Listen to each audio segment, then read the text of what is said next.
Good morning. Thank you all for joining us this morning for an important conversation. My name is Velshi. I'm the chief correspondent for MSNBC and the host of Velshi, and I'm honored to be part of a really important conversation. I was telling my panelists this morning, and I'm honored to be involved in any conversation that isn't horrible these days. So this is good. This is a good one. It's a real issue, one that we probably don't talk about enough in important circles where policies are determined, but one that if we did talk more about, the solutions are available to us. In fact, I'm not even sure you'll tell me whether you think solution's even the right word. This isn't really a problem; it's a thing that we actually have to acknowledge and do. I would like to introduce my my panelists. Starting on the video, Jennifer Sciubba. Jennifer, good morning to you. Nice to see you. Thank you for being with us. Jennifer's got a bit of a busy day. We all have busy lives, but Jennifer's is uniquely busy because this is her first day at a new job. She is the new president and CEO of the Population Reference Bureau. So thank you very much for doing that. And I hope you don't miss some very important policy matter about how to file your emails. I hope not either. Because of us. Yeah. Thank you. You wouldn't know if you're missing it. Jennifer Buchanan, by the way, let me just tell you a bit more about Jennifer Sciubba. She's one of the foremost experts in the field of political demography. Her work argues that a deeper understanding of fertility, mortality, and migration trends point us toward the investments we need to make today to shape the future we want tomorrow. The central theme of her latest book, 8 Billion and Counting, How Sex, Death, and Migration Shape Our World. That's a good title. Thank you for that.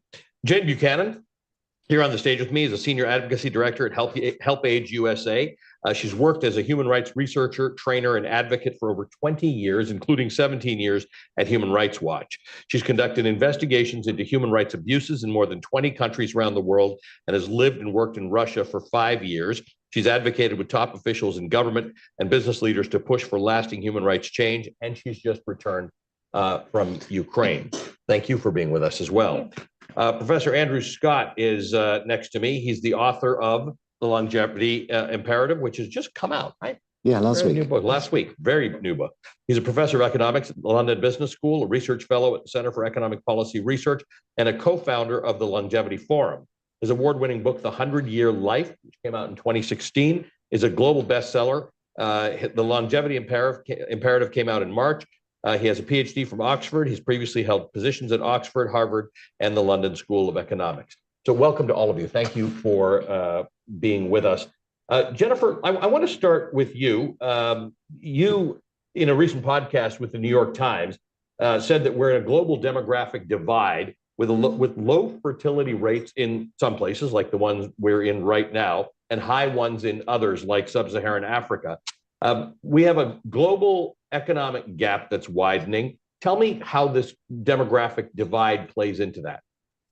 I think that it is going to really shape or threatens to shape. I don't usually use such alarmist language. I think, like Andrew, I try to tone some of these things down, but it does threaten to shape our global relations because, if you think about what's on the agenda of countries around the world, their own agenda domestically, that's very powerful. And with 2 out of every 3 people on the planet living somewhere with below replacement fertility rates, while still in 8 countries of the world, women have on average 5 or more children, that really does affect what's, how they see the issues of the world, whether or not it's, educating people, providing jobs, et cetera. But my worry is how it affects transboundary issues and cooperation. And I think that unless we really work towards resilient aging societies, which is exactly what we're here to talk about today, we will actually see those countries in the world, which are the rich countries, focused so much more on dealing with their own aging to the exclusion of dealing with the problems that have really dominated much of the political agenda for, the last century or so. So we have to be very attuned to that and make sure that those issues don't slip off of the radar.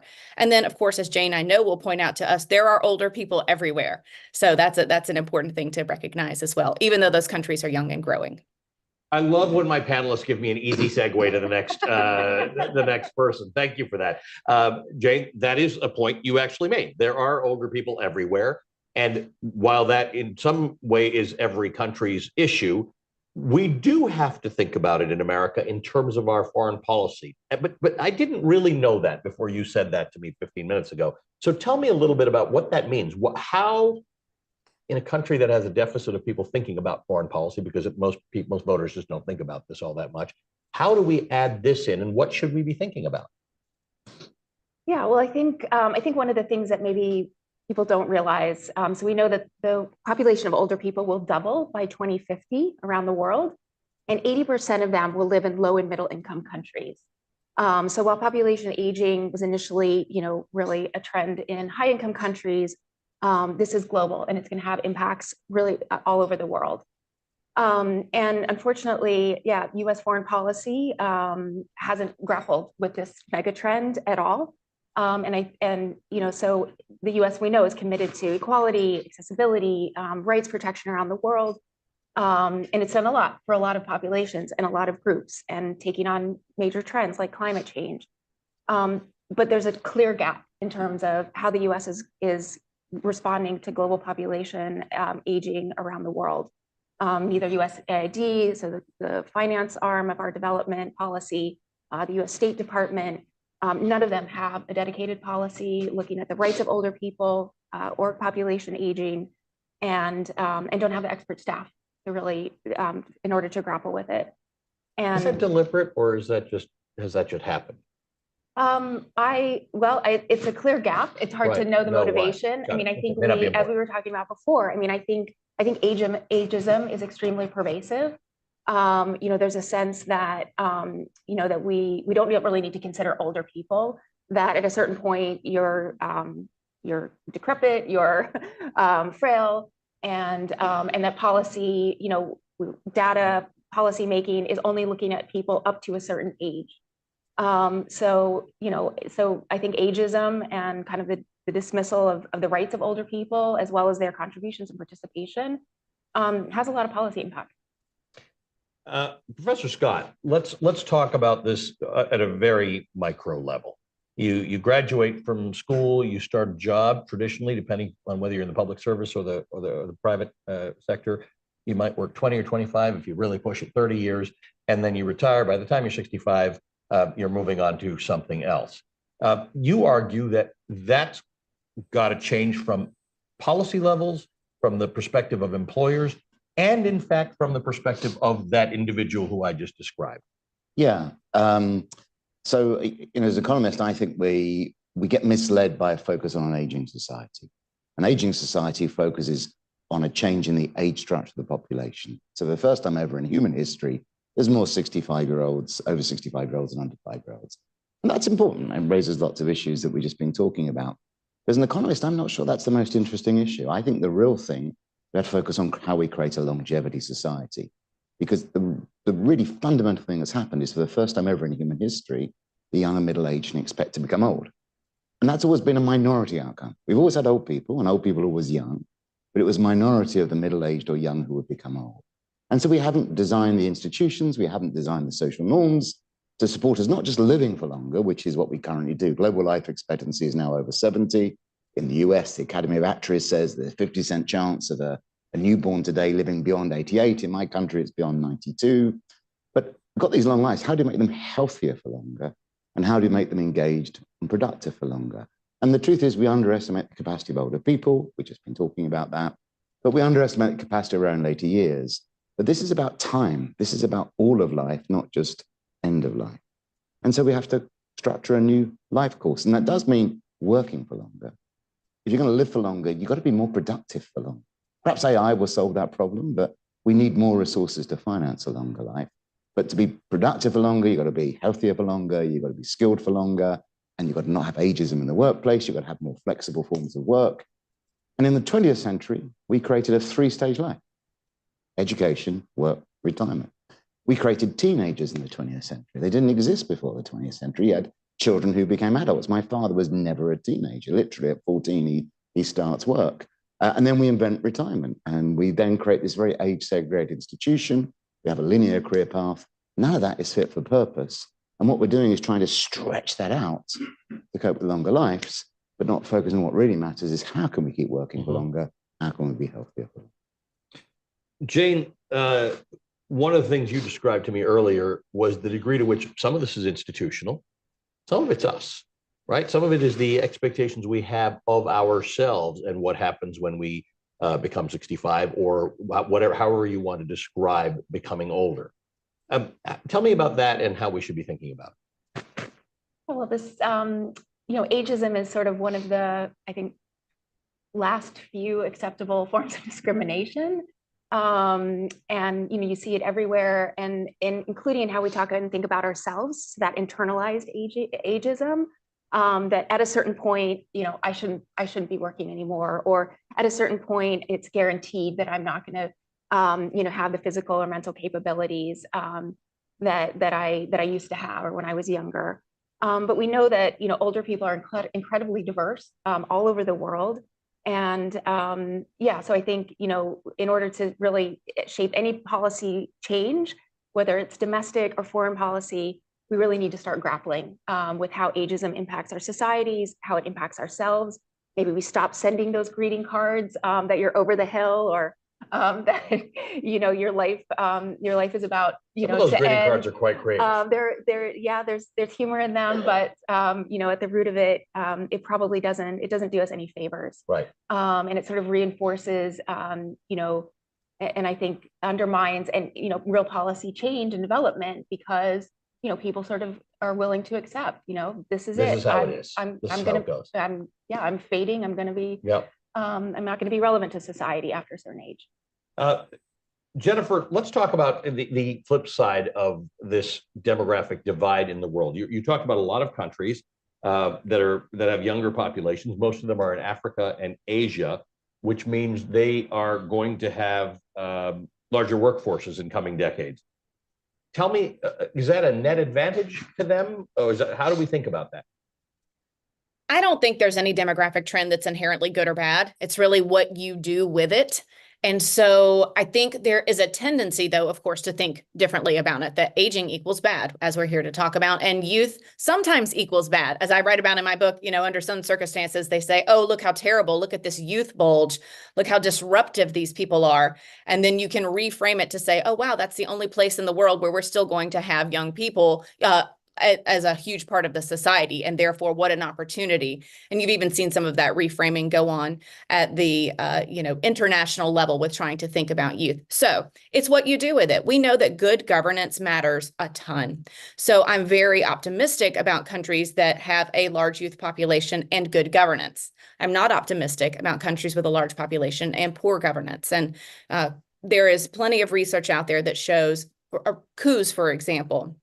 You are much more likely to experience a coup if you have, if you have a very young median age. I think it's under median age of 25. So we can use demography, this is what I love about it, to project out into the future. It's not a surprise. Many of the people of the future are already born, and we do know those established relationships. So will we see the global economic center shift to places that have the largest youth populations? Maybe.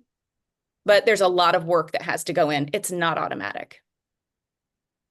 You travel a lot, and I know when I get on a plane, sometimes at international destinations, HSBC has all the ads in the jetway, and they say that the person born today is going to live to be 120 years old, and that always alarms me just a little bit. As an economics guy, but you've addressed that we need to figure out the resources. But B, from a health perspective. Yeah. And people have started talking about health span as well as lifespan, because I suppose you could stretch people's lives out for a long time, but we have issues that we face in terms of health. So you don't want to live to 120 if you've got debilitating disease by 95. Talk to me about how we think about health span, whether you think we're thinking about it enough, and what it means to match up age span and lifespan. Health span and lifespan. Yeah, so loads of issues coming together here. So ageism is a belief that somehow chronological age pins down what you should do and what your health is. And the problem with chronological age is it misses two really critical things. This is the answer to your question. I, as 58, need to behave differently from my father and my grandfather at 58 because I got more time ahead of me. I think we focus so much on the average age of society. The average Brit has never been so old, but never had so long left to live. I don't know if I would call that an aging society. And that with more years ahead, I've got to invest in my health more. And what chronological age doesn't do, it doesn't capture that forward perspective. It doesn't capture the malleability of how we age. And by malleability of age, partly I mean that you can change your behavior. And we already see people changing their behavior in lots and lots of ways. But also it's a tackling the health issues. And of course, we've achieved this great outcome. We've achieved an aging society. Whenever I say to people we've got an aging society, no one goes, yoo-hoo, that's fantastic. But it's tremendous. But we've achieved it through fantastic health improvements that have made us live for longer. But we sort of, as Eileen Crimmins says, slow down the dying process, but not the aging process. And we've got a disease-based approach to health. I always think one of the great ironies of life is the World Health Organization is in charge of the international classification for diseases. Because Auden says health is a thing that medicine knows nothing about. I said this as a cardiologist, and they said health is just an incomplete diagnosis. Something will happen, and then we're sort of we're getting action. But that's a great way of thinking of it, because at the moment we've got a situation where when you have a disease, when it starts to affect your health and becomes prominent, you go to the health system and they try and treat it. That works really well for diseases earlier in life, but when there are so many aging-related diseases, that's a problem. Because you're going to get start tracking the disease later, not earlier, which means it's there, so you're not going to keep you healthy. Once you've got one of those aging-related diseases, the time to get the second one speeds up, time to get the third one speeds up. So we've got to focus on keeping people healthy. And I think that's very different from a disease-based focus. And we kind of we've done phenomenal innovation in intervention. We need to do phenomenal innovation in prevention. I think we can do that with big data, AI, vaccinations, all sorts of things. But you know what's really missing in all of this, which is that no government anywhere I am aware of has either as an outcome for government as a whole or for its health system, health outcomes. There's no target of healthy life expectancy. And with an aging population, that's a problem. I would make the retirement age contingent upon some function of healthy life expectancy. We've got to keep people healthy. One, because if we're living longer, the most important thing is to be healthier for longer. My father-in-law's got dementia at the moment. It's hard. It's really difficult. How can we maintain health span for as long as possible?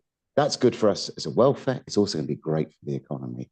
People leave the labor market from 50 to 65 in huge numbers because of ill health problems.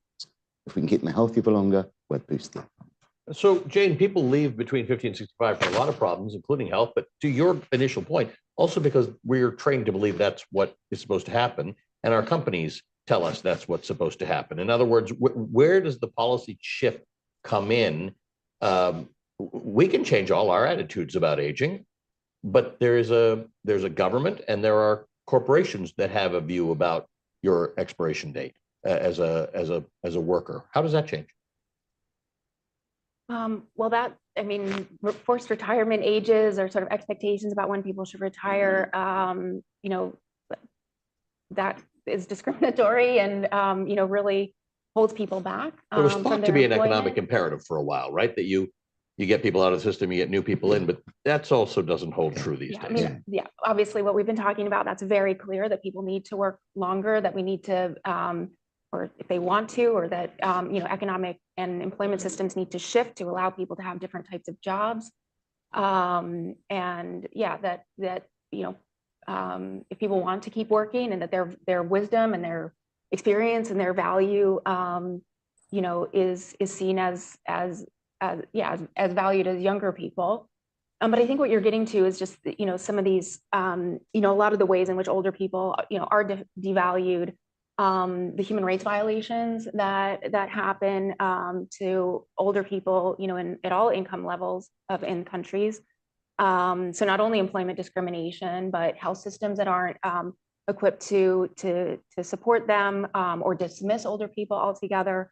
We know that older people are much more, are often at risk of abuse and violence, whether this is, economic violence, exploitation, physical abuse. There's a lot of myths about how older people are taken care of by their families. That puts a lot of burden on families. And it also is often not true, that even if they're in a family setting, that they're being well taken care of. So I think the employment issues, it's just sort of one aspect of a lot of human rights violations that we see happening to older people. Again, I think really rooted in ageism. But for example, again, among the diversity of older people, older women. So much more likely to be poor, again, more likely to face abuse and exploitation. And it's not, and they live longer than older men. They are, the majority of older people are women around the world. And, that comes from a lifetime of compounding discrimination. So access to labor markets, a lot of people in low and middle income countries, a lot of women working in the informal sector, caregiving responsibilities, laws that inhibit economic equality from women, inheritance laws in some countries. So I think employment and health are just sort of one or two pieces of a much bigger picture. Yeah, access to labor market. I mean, I think we should come back to that because it's a major one that actually feels like a human rights abuse in places where you don't think we have human rights abuses about those things.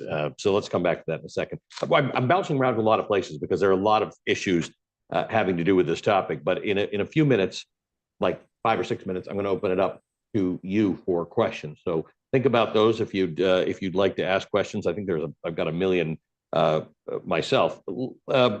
Jennifer, let's talk about this structural issue of relatively low retirement ages in an aging population.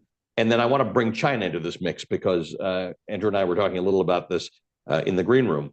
China's got that. They've got a low retirement age. They do have an aging population. They've got a remarkably strict immigration policy.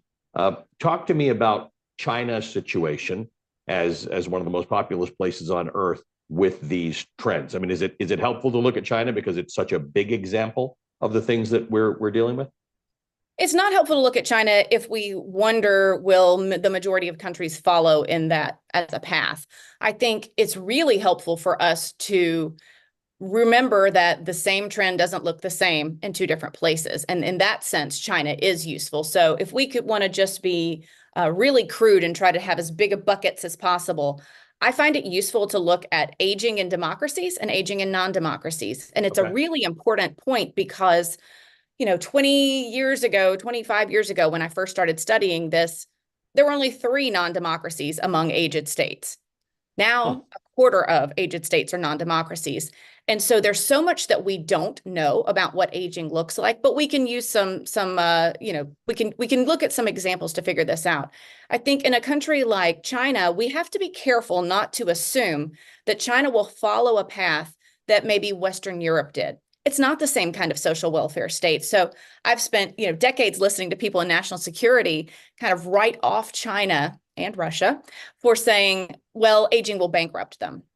Well, aging will bankrupt somebody, but it might be the family. It is not necessarily going to bankrupt the state. And so be careful when we take our assumptions and biases about what aging looks like in France and put it on a country like China. I do think that I don't see signs of China having a resilient mindset to aging, which is something that I look for in countries to think how well they're adapting. They seem instead to be just thinking about making more babies. And anytime I see a country that is focused only on raising fertility, that is the red flag for me that they're not going to weather this well. So if I'm an investor, that's the red flag to look for. And instead, they just think, how can we reverse this? Not how can we adapt to this? And it actually ends up spiraling to make it an even worse issue.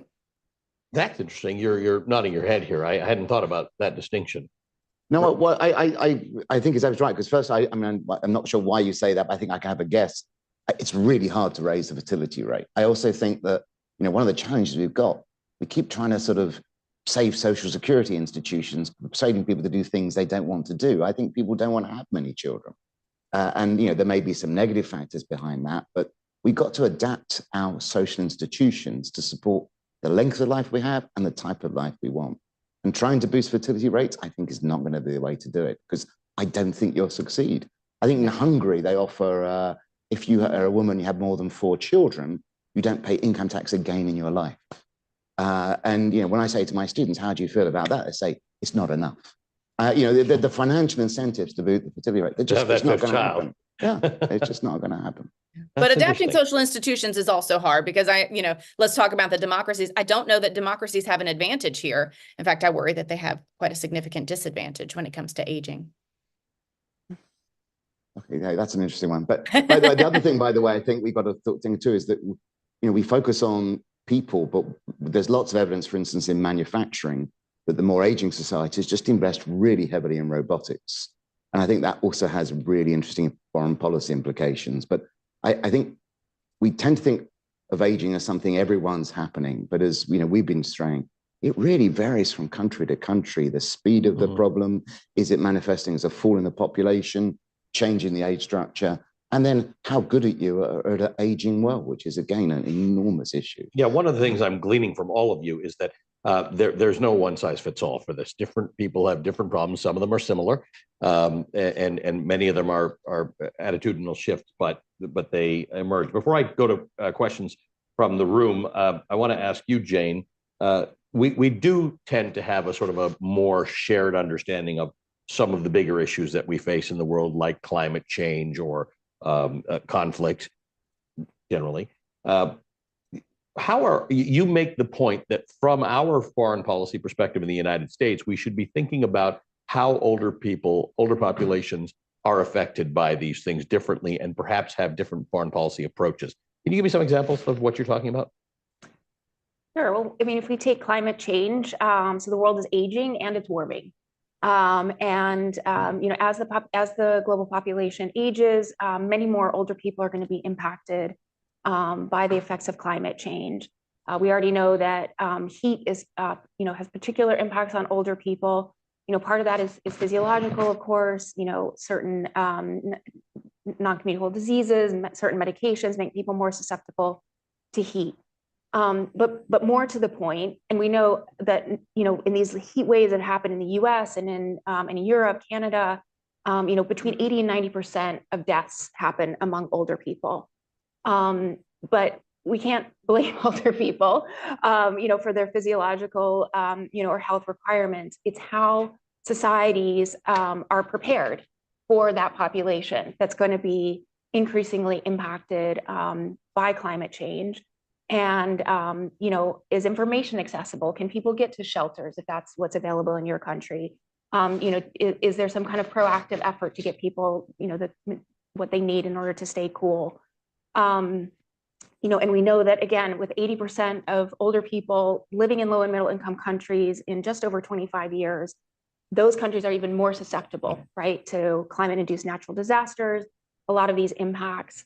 So, there's just huge risks for these populations if countries aren't incorporating an aging lens into things like their climate policies and their disaster risk reduction and all the anticipatory policy making that needs to be made.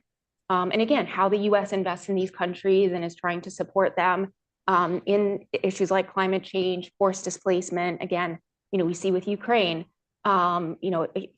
tremendous aging population, millions of them have been forcibly displaced. That's only going to be more the norm rather than the exception, which I think people felt like with Ukraine. Oh, suddenly this kind of older population really affected by conflict. But in those low and middle income countries that are much more susceptible to crises, conflict, humanitarian disasters, there's just going to be a lot more older people. Yeah, but a stat that you had, I don't know what lies under this, but in the first year of the war in Ukraine, 32% of civilians killed were over 60, but that demographic only represents 25% of the population. That's right. And that's, again, a lot of older people, and to this day, remain on and near the front lines. A lot of younger people are the ones who fled first, are refugees. There's 6 million Ukrainian refugees in other countries now, 5 million internally displaced. But overwhelmingly, those frontline communities, even from the first days of Russia's full-scale invasion, were older people. Their community networks have now, and family networks have fallen apart. Social services, medical services have been decimated. So that these higher casualty rates, disproportionate impacts on older people. I think Ukraine is really foretells the future of what we can anticipate. Thank you. All right, let's go out to the room. Oh, I see a number of questions. All right, let's start right here in the middle of the first table. Thank you. And keep your hands up for a moment, and I'll just identify where you are around the room. Okay, thank you. Hi, good morning. My name is Liesel Goentholz. I'm working on a project around philanthropy and aging. Jane, I was obviously really pleased that you mentioned the gender dimension of aging. And one of the things that strikes me about what all of you have said is that there is a pressing need to change the narrative about aging, that aging is about being decrepit, about not being able to make a contribution. And I think this is particularly something that you see with older women in the workplace. We know in sub-Saharan Africa and in parts of Asia that older women's labor, albeit concentrated in precarious informal places, not only supports communities and families, but national economies. And that contribution is completely invisibilized. So I'm wondering whether any of you have seen sort of narratives that focus on the contributions that older people make, particularly older women, that you think are beginning to have an impact on policy, including foreign policy. Great question. Thank you very much. Who'd like to take that? I know you were talking about this. Yeah, I mean, I think I'm not sure if I've seen those narratives yet, but I think it is imperative to start to draw them out. I mean, I think one of the things that we're seeing and where philanthropy, I think, has a real role is, is supporting civil society around older people and older women, or other groups. HelpAge supports community-based organizations, whether they're informal, sometimes they're registered nonprofits of older people, to really, continue to participate in their societies, but also have had advocacy influence. So being really able to shape policy. And so, yeah, I think kind of those are ways in which we can really see and appreciate the contributions of older people, that they still have a voice, that they can come together, and continue to be heard. So that they don't become invisible, often after a lifetime of being invisible, if you're a woman. I think at PRB, at the Population Reference Bureau, that's one of our key areas. That's part of the reason that I was brought on board, is because we want to operate at those kinds of intersections. And so it's a great question. And I actually wonder if we can serve a role in pushing those narratives to change the funding landscape. That's going to be my goal, because we need funders to understand that these issues are not isolated, that they are all together. Aging and environment, for example, that's two of our big emphases at Population Reference Bureau. But I think it is that storytelling part that needs to happen, because that's the only way you see that these things are together. When we're just talking about data, which is incredibly important, we disaggregate and we pull apart and we make things seem very stovepiped. But it's in those narratives where we see, oh, wow, these are all interconnected. Thank you for that. Sir. I'm Joel Cohen from Rockefeller University and Columbia University. I'd like to thank Professor Scott for his emphasis on prevention. The evidence that I'm familiar with is that people who are well-nourished and protected against parasitic diseases and against trauma in their youth, and educated, take better care of themselves throughout their lives, and have longer healthy lives. And I'm wondering if that suggests that a paradoxical conclusion is we should be investing more in our youth if we want a healthier aging society. And I do not think the connection between investment in our youth and a healthy aging society is adequately appreciated. I'd like to know what the panelists' view on that is, and whether there's a way to make the connection visible so that we do take care of our youth. I am particularly concerned that 22% of all the world's children under the age of 5 are stunted from chronic undernutrition and infection, which means we're throwing away roughly 1/5 to 1/4 of the next generation. And I find that very disturbing. So I'd like to balance I'd like to hear the panelists. That's a good question. Thank you very much. Thank you. I think that's an interesting way to think about it. What do you think? Well, you thank me for emphasizing preventive health, and I want to thank you for that question, because I think this is the absolute nub of the issue. Because if the thing that's really changed is the probability the young will become the very old, we've really got to focus on how they age. And one of the challenges and all the things being talked about, the reason, I mean, there's plenty of reasons why older people are underrepresented in institutions, that the human rights aren't reflected, is that there's always just used to be just a few of them. And now there's just going to be a lot more. But the reason there's going to be a lot more is that each and every one of us is now very likely to become old. And if we want to age well, yes, we can do things when people are 70, 80, and 90, but my goodness, it's better doing it early on. And I often hear, for instance, and you've rightly stressed that right now there's 1.3 billion people aged over 65, 1 billion of them live outside of high-income countries. But I'm kind of fed up hearing about India hasn't got an aging society because it's got loads of people aged 20 to 30. Guess what? In 50 years' time, those people are going to be 70 to 80. And we think of aging as an event. At 65, bam, you become old. It's a process. And we've got to understand that process and act on it. So it's a life course approach. And it's really, really important to make sure that the future generation of old people are the healthiest, most productive we've ever seen. Because, wow, there's not going to be many of them. And they've also got to look after people who perhaps didn't age so well. So this is absolutely crucial. So we need to then identify what are the key moments in the life course that we want to intervene at. And I suspect in utero is going to be really important. Early years of life are going to be very important. It could be in your 50s. But that's not to say we shouldn't give resources to older people. They're clearly at the moment underrepresented in terms of the resources they get in terms of healthcare. But it is that life course approach that is key. Otherwise, we're going to get in this endless cycle where we underestimate the capacity of older people, underestimate the capacity of 80 years. We don't invest enough in our future health. And then we get the very bad outcomes that we actually fear. We've got to try and break that cycle because now human life extends so much longer. Jane? Well, I mean, I think you make a great point about the life course approach and, kind of breaking down this sort of assumption that we sort of have these 3 stages of life, right? And I mean, I think also, in that is data. And we know that, for example, US collects health data for its, foreign policy initiatives on women until age 49 and men until age 54. So this kind of focus on certain years, whether it's youth or quote unquote reproductive age, really hinders a lot of that. It hinders that life course approach, because we assume after a certain age, people aren't relevant, for health or, certain development initiatives that the U.S.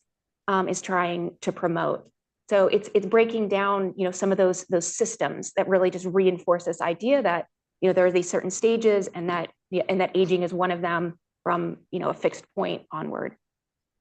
Jennifer, did you have anything you wanted to add to this? I do, yes. I think this is such an important point because the life course approach really helps us understand, like we said, demography, we can predict the people of the future are born today. So when we look at indicators for young women in the United States, for example, PRB put out a report 6 months ago called Losing More Ground, which was a follow-up to Losing Ground. And it looks at millennial and younger women, actually, and how even though they are doing better in terms of education and income, they're actually doing worse than prior generations when it comes to maternal mortality, suicide, homicide. And so, things that happen to young women, I'm going to say younger than me, but young adult women will affect them throughout their life course. And it's really important to continue to draw attention to this when we want to plan for a resilient future. I love on your first day, you talked about a report the PRB put out several months ago. Got 2 talking points in from a hotel room in Indianapolis, where I'm here to give out a talk. I literally didn't know where the bathrooms were for 2 years. Never mind that they put out a report. Other questions in the room? These questions are excellent, so don't be shy. Yes, please, right at the back. I'm Lucy Lang, New York State Inspector General. There was mention of reframing this, not just from the perspective of policy and employers, but the need for individuals to think differently about our aging lives. I think about Arthur Brooks and the idea from strength to strength and other things that have been written kind of culturally about how people should think differently about our own aging processes. And I wonder if you could speak a little bit to how you see us able to do that from an individual perspective. That's a fantastic question. We were talking about this in the back a little bit, and I'm going to start with you, Jane. There are policy things that need to be done here, but they have to be driven by how we think about ourselves to some degree and aging. Yeah, well, I think it certainly starts with us, how we think about ourselves, but also what we demand from our elected officials, right? And we were talking earlier about the example of of nursing homes and that people have choices as they get older, and that a choice may be to age in place, and that you have services available to you to do that. Maybe you just need some support with your groceries or bathing each day. You don't need full-time kind of residential services, but so much of funding for those services is directed to to fixed institutions. I think as voters, we need to realize that we want choices as we age. We're so often, I think, self-limiting that I can't make those decisions for myself anymore because of my age. A lot of laws that enable families to strip older people of their autonomy and their rights to make decisions. So certainly I think, advocating for yourself, pushing lawmakers to ensure that you have the aging life that you want. And Andrew, you talked about that society underestimates the abilities of older people, but you also told me that people underestimate their own abilities as they get older. No, absolutely. Well, I think it's a whole bunch of things. We underestimate the capacity of older people. I think we underestimate the capacity of our later years, and that then creates a reinforcing cycle. But, there's a couple of thoughts I got on this, because I think we do need to reframe the narrative. We changed the narrative once already, because there's lovely meta-analysis of American books and magazines. And 200 years ago, when older people were mentioned, the context was always in terms of family, community, civic trust, wisdom. And now it's always about care homes and adult diapers. And we've medicalized old age. We see it only in terms of decline, which is sort of strange, because if you look at the life satisfaction literature, it says older people are happier than middle-aged people. The middle-aged people worry about getting old, but then you say, well, look, older people are happier than you. Laura Carstensen with her sort of great work. So I think there's lots of positives out there. I also don't want to be too negative about this, because there's undoubtedly lots of ageism. There's undoubtedly lots of real problems, because our institutions have become more ageist over time.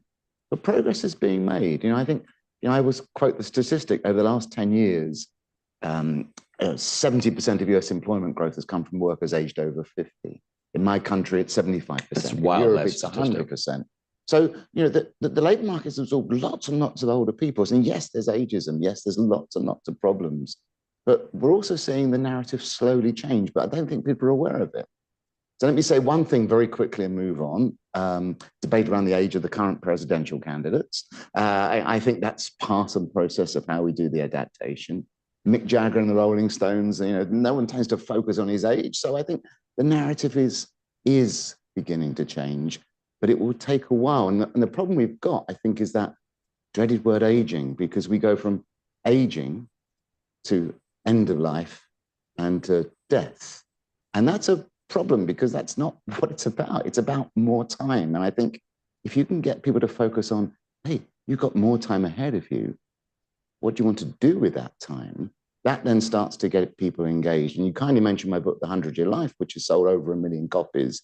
But that's what it's about. Say, hey, you've got this time ahead of you. You can't, if you're going to change how you age, you have to age differently from your parents and your grandparents. What do you want that future to be? And I think that gets people engaged, because we've got to draw that connection. And now you are likely to become that old person. And how we get that connection, I think, is how we change the debate. That's excellent. Thank you. These questions are very, very thoughtful. I appreciate it. We'll go here and then to that table right behind you. Sen Farman, University of Cambridge.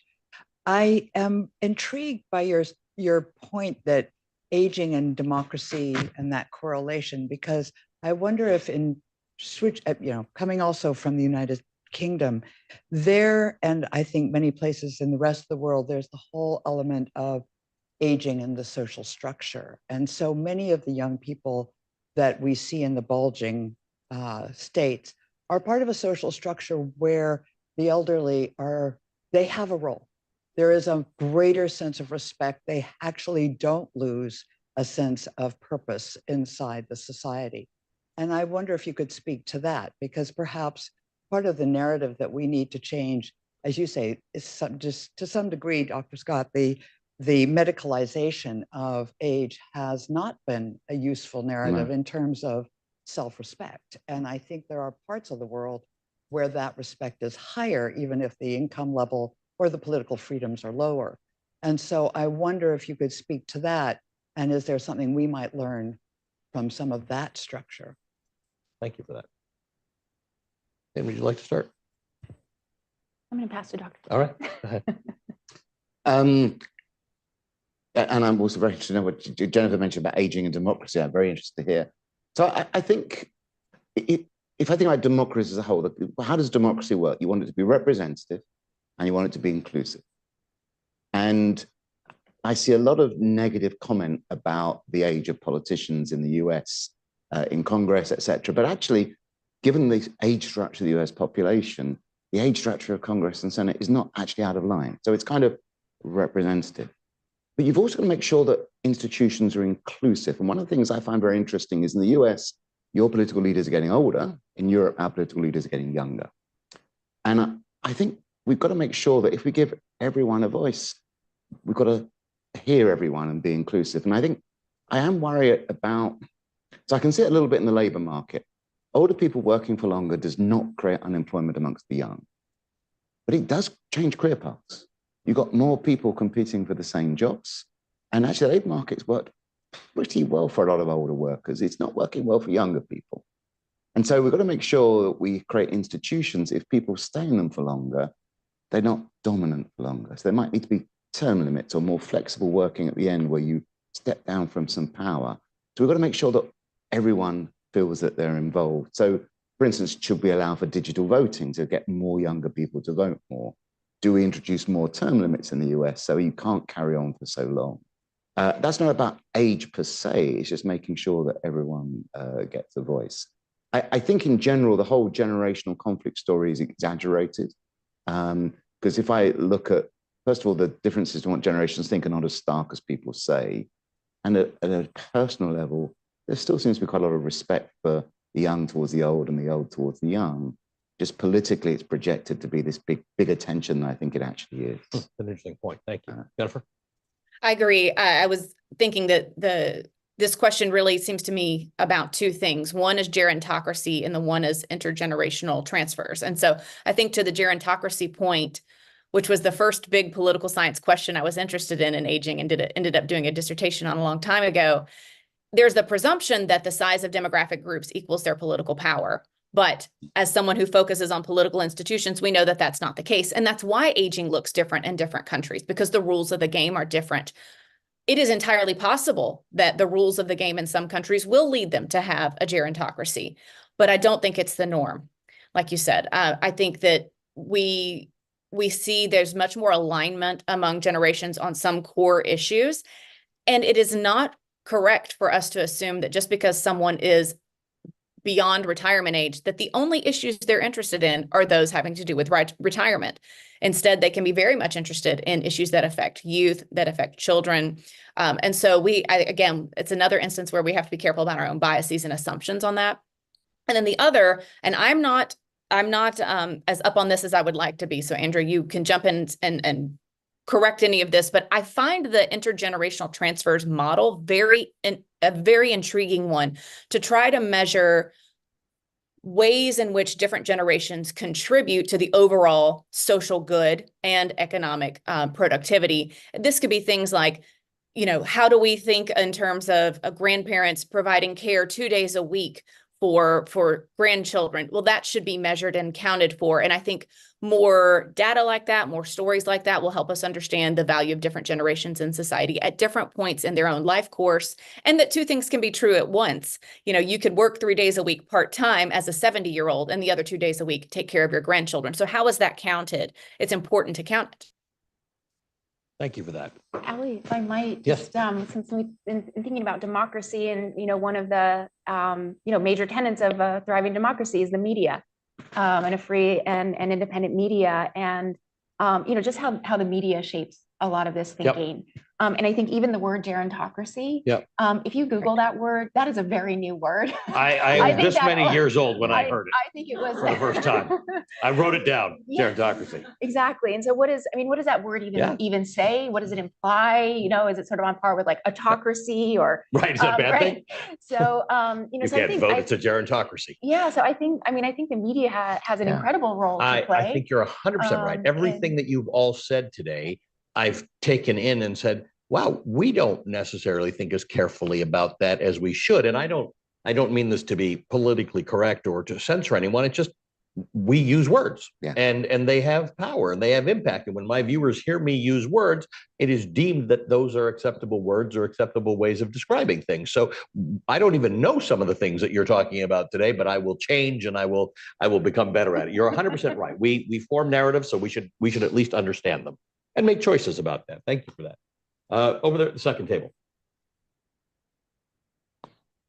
Thank you. Ramakrishna from Woods Hole, but I was, I found the panel extremely Amazing, yes. important. And I was head of the United Nations office in Northeast Asia and dealt with a number of countries in the region. And I did not find that much difference in their attitude to aging, whether you talk about Russia, China, South Korea, and Japan. The reason I say that is I was at a meeting hosted in China with the minister present, and the minister, as is oftentimes the case, instead of just giving the opening speech and leaving, stayed put for the entire meeting. And when I asked her that question, she said, well, when I'm in the cabinet, the president pays as much attention to me and the issues of aging. Not so much about the life cycle, that's an extremely important point, but aging. So I just wanted the panelists' view on that, about the difference between these two sets of countries. But the other question that I have that I would like a comment on is the emphasis on technology in helping aging people the aged, and whether they would have any comment on that. Thank you. Thank you for both of those important questions. Who'd like to start with that? I'll jump in if no one else wants to. So There's some very polite panelists. There's some very interesting academic work that sort of says that the cross-country differences in how we think about older people are much less marked than we imagine. And they're also much less fixed than you might think. And in fact, there's a sort of a slightly odd result that the more you see a rise in the number of older people, the sort of less highly people think about older people. So Japan has invented a new word, which is kind of the daily irritations caused by old people, slowing down buses and trains and things like that. So it is sort of weird that as we've increased our probability of becoming old, we're more negative about older people. And that seems to be a little bit of a global trend. On the technology side, I mean, technology demography, that it's about how we adapt and adjust. It could be great, it could be terrible. I mean, clearly it has, I think, huge potential for health, to help us maintain our health early, because so many of these aging-related diseases, if we can identify them very early on, we can do something about. I think it's also going to be helpful in the labor market. I talked earlier about robotics and AI helping people work for longer. Google is a bit like a cognitive prosthetic. If I forget something, I can sort of find it out. And I think it will also lead to a shift in the type of jobs the labor market wants. And I always try to avoid negative age stereotypes or positive age stereotypes. I think, just you've got to treat people as people, and some old people are wonderful, some old people are horrible, some young people are great, So we shouldn't sort of hard-bake positive and negative stereotypes. But there is evidence that older workers are particularly good at sort of things that involve emotional intelligence and relating to people and teams. And I think that's going to be a big strength in the future labor market. But I think technology is important, and all things we've been focusing on. I want to try and just make this point. I always get very cross with the Congressional Budget Office, or the equivalent in the UK, the Office of Budget Responsibility. Because when they do these long-run projections, they always show that there's all these old people, and debt's going to go that way, and GDP is going to go that way. Over the last 100 years in the US and the United Kingdom, this horrible concept, the old age dependency ratio, the number of people aged over 65 to those aged 25 to 65. So it's retired to workers, basically. It's tripled in the United States over the last 100 years. It's tripled in the United Kingdom. I know of no economic analysis that looks at that tripling and says that's been a problem for the US economy. But yet every single congressional budget office says over the next 50 years, we're going to see a 50% increase, not a tripling, a 50% increase. And that's going to lead to sort of, economic damnation. And so why hasn't it been a problem in the past? Why might it not be a problem in the future? Because we adapt and adjust. I think technology will be part of it, but also adapting in how we age, adapting our institution.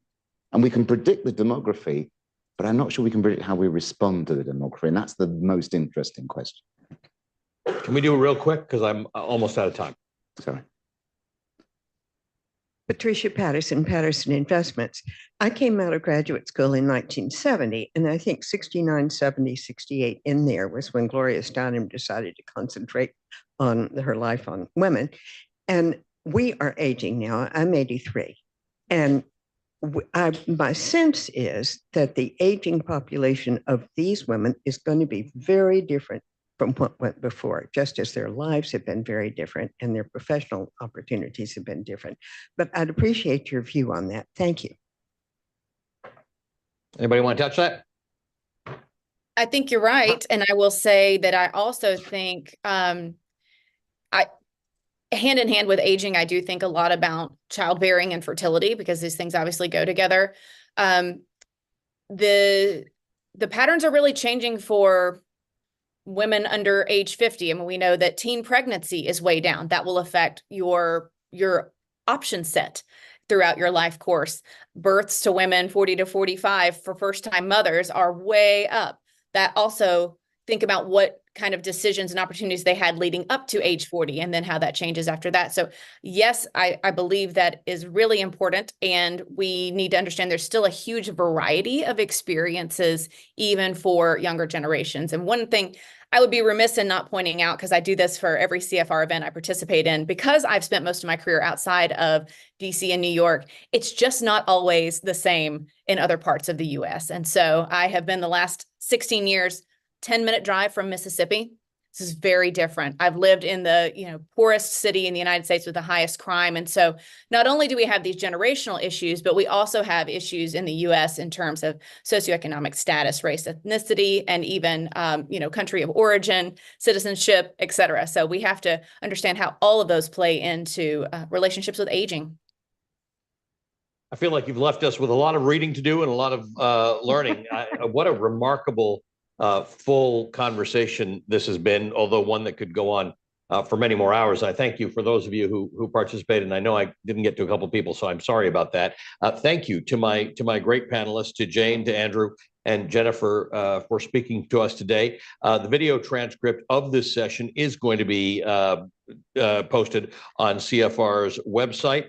And that brings today's meeting to a close, with my gratitude to the Council on Foreign Relations and to our participants today.